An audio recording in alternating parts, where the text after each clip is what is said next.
Hey guys, this is Gabe Dimmick from the Baseball Rebellion, and for this week's BR Swing Breakdown, I'm going to show you Cody Bellinger. He's one of the Los Angeles Dodgers' top prospects. He should be in the major leagues this year at some point, and if not this year, definitely next year.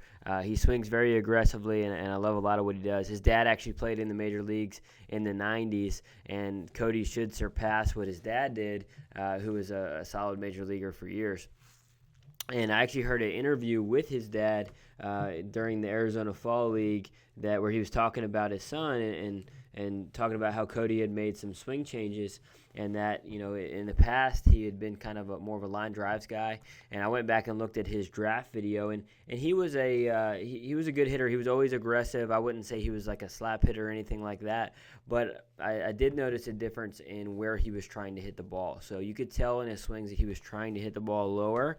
And he talked about in the interview, about how Cody's now trying to lift the ball. The Dodgers said, hey, we want you to hit more home runs. Because his first full year of pro ball, he actually hit for a pretty high average. He hit, I believe it was 312, but he only hit 3 home runs. And the Dodgers said, hey, we don't want this guy to be, a 300 hitter with just a few home runs every year. We want this guy to be a power guy. And so, because they know that that's going to benefit their team more.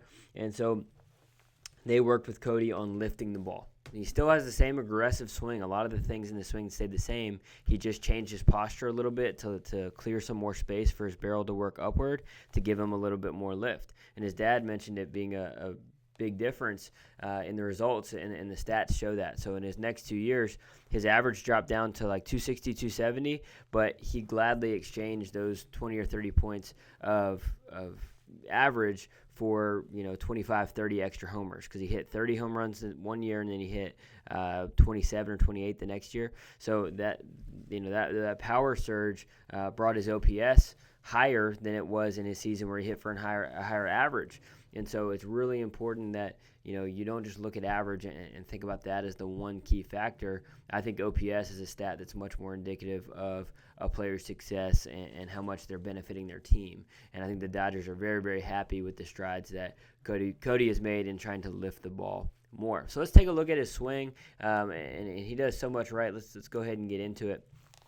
So if you watch his load and his stride, one of my favorite things that he does is if you watch his back hip pocket, okay, watch his belt, you're going to see that he shows that back pocket to the pitcher. So he's loading up this back hip, okay.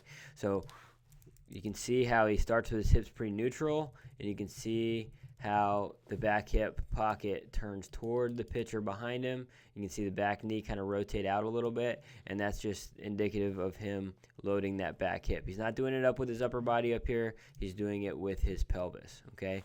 And he's basically just going to stride forward, but he's going to leave that hip counter turned in until it's time to go. That's what he's going to swing with, okay?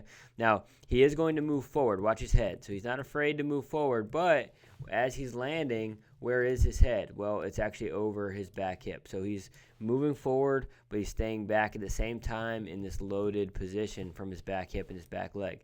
Now, from the front view, when I watched this video, you could tell this was a curveball. So this is something where he's going to land. You're going to see him sink a little bit, okay? So he's going to sink into his front side a little bit, and that's an adjustment to a breaking pitch. That's all that is. So he wasn't really quite ready to fire this back hip yet, so he lands. He keeps his back hip resisted, and then he fires that back hip and back leg forward. So you can see how his back knee, as he's deciding to go, turns in, and this is what starts his swing. The back hip, the back knee coming in, you can see the heel popping up. This is the go move in his swing, and you can see that, again, his head is over his back hip. He's creating great separation here. So you can see that his belt line is open. His belt loops have turned. His chest is still back. His barrel is still up. So this is creating the tension and the stretch between his lower and his upper half.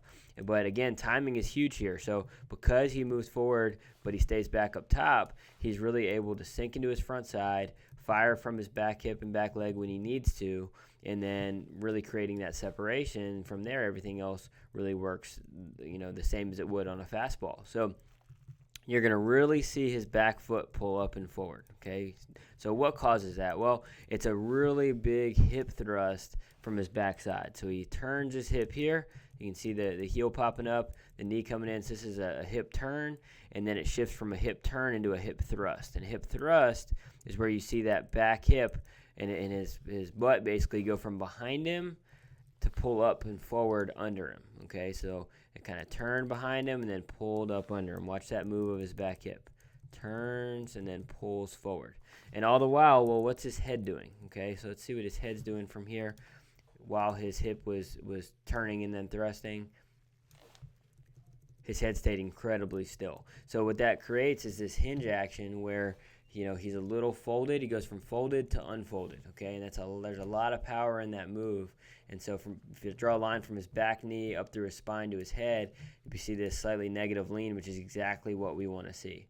So some players who maybe land too far forward, you'll see that this line right here would be more vertical. So their head would be more forward and this line would be here. So I really like what I see with him. And what this enables him to do is to get the barrel going up behind the ball deeper. You can see the barrel's clearly in the way coming uphill through it, and that's what gives him so much better lift. And he's a big guy. He's 6'4", 210 pounds. Like, he should definitely be trying to lift the ball and hit it out of the park because he can. Not everybody can do that, but he can do that with ease. He's a strong, powerful guy who's got some quick twitch in him as well. And so he's got to work on not just hitting the ball hard, but he's got to work on elevating and lifting his velocity so that he can get those extra base hits and those home runs. And he's done a great job of that so far in his professional career.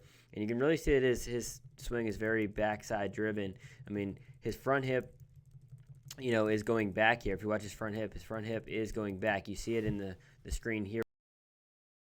Away, but that's okay. I mean, it's all about the hip action. So, when I watch guys hit, I really focus on the pelvis and the hips and what's that doing. And so, as long as that back hip's coming up and forward and turning, and the front hip is doing the equal and opposite move, we're in good shape. Now, you might notice here that his front side is kind of rolled over, and that's not something I would necessarily teach or try to get a player to do. But when you turn as hard as this guy's turning, sometimes this happens. I see this a lot with some of the best hitters in the world, and it's okay. And it's also proof that his weight is not on his front leg at the end. So if his weight was here on his front leg, he'd probably be taken off on a stretcher to the hospital for a broken ankle. But he's not. He's on his back leg because his head stayed back in his body as he moved forward, and his head stayed over his back hip as he turned.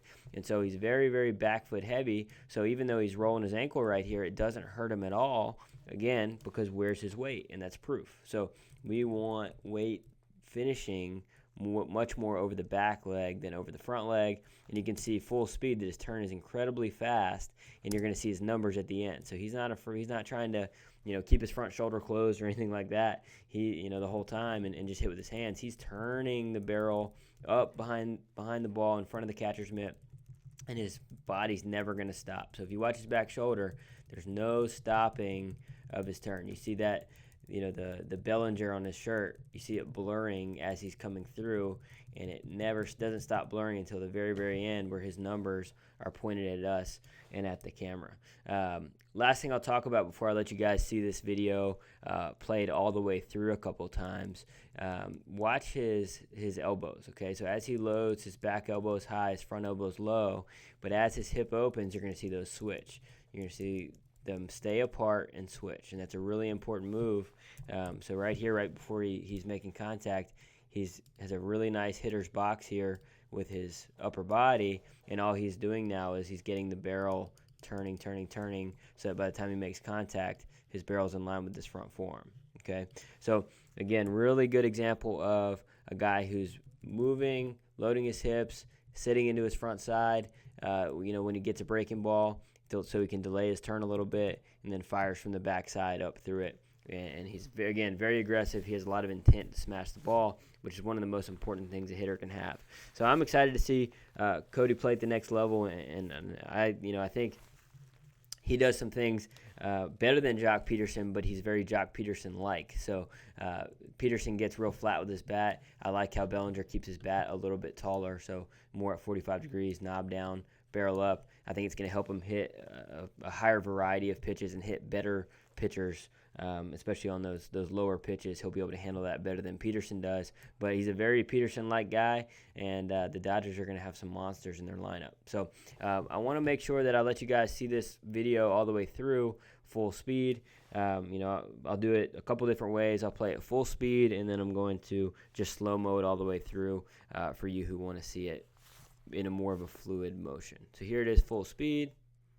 And then let's go back and let's play this slow motion.